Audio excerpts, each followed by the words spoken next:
Well, it looks like I'm going to torture myself again. We are back on DRIFT21. The video got some pretty good views on it, so I wanted to revisit the game yet again. And this time, I built a car from scratch in the sandbox mode. I didn't upgrade the motor. From what I thought, I didn't turbo it, but the car seems to be turbo.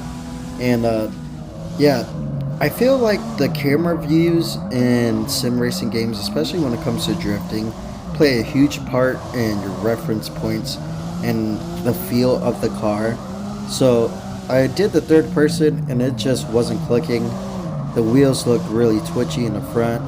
The interior view isn't that bad. I feel like it's more delayed than it was in the third person view, but the seating position is really good. And a good thing about this game is that the camera is completely customizable.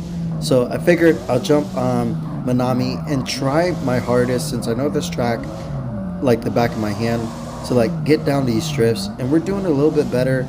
The wheel does feel a little lazy, but I keep sending it down here. The brakes are really weird in this game. They bite and pull in like in the direction of the drift. It's a really weird feeling. It doesn't feel that natural. As you can see there, I almost ran into the wall. So here, I'm just gonna park the car up and try to do, you know, in Assetto Corsa, a lot of people use like the roof camera for like tandeming and stuff like that.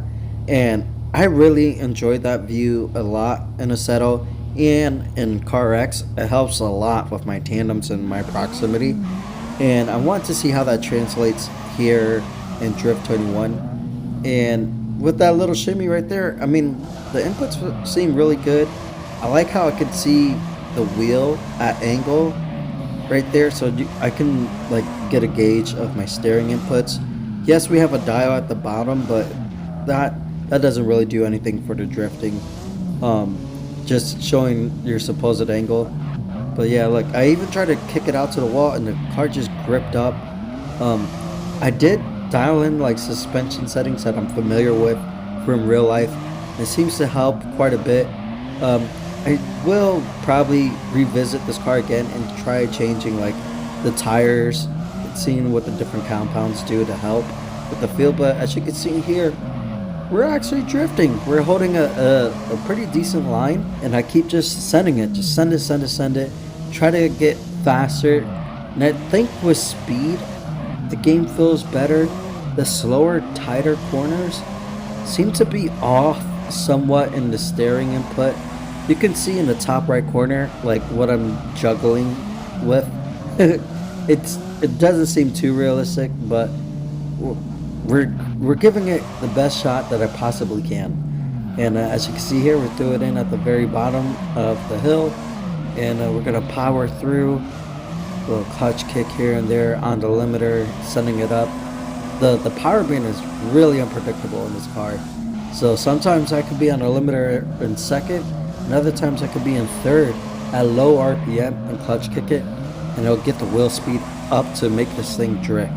So I mean, right here, you can see we kind of linked this whole back section of the track. Right there, the wheel did something a little weird once again. I don't know what's up with that. It feels like it just goes completely numb at some of the input back into the steering at angle. So here you can see we're doing this pretty smooth. We're pretty good on the power band, on the limiter in second. We're gonna shift up to third at the top of the hill here. And you know what? Not even. We're just gonna leave it in second, because the power band feels more predictable on the limiter. While you're trying to rev it out, it just gets really lazy and weird. But there goes the wheel again, gripping up, doing some weird stuff. And yeah, I hit an invisible wall. What more can I say, guys? I'm really trying my hardest effort to do something with this and make this work. And if I do nail it, you'll see it on the channel. Peace out, guys. I'll catch you on the next one.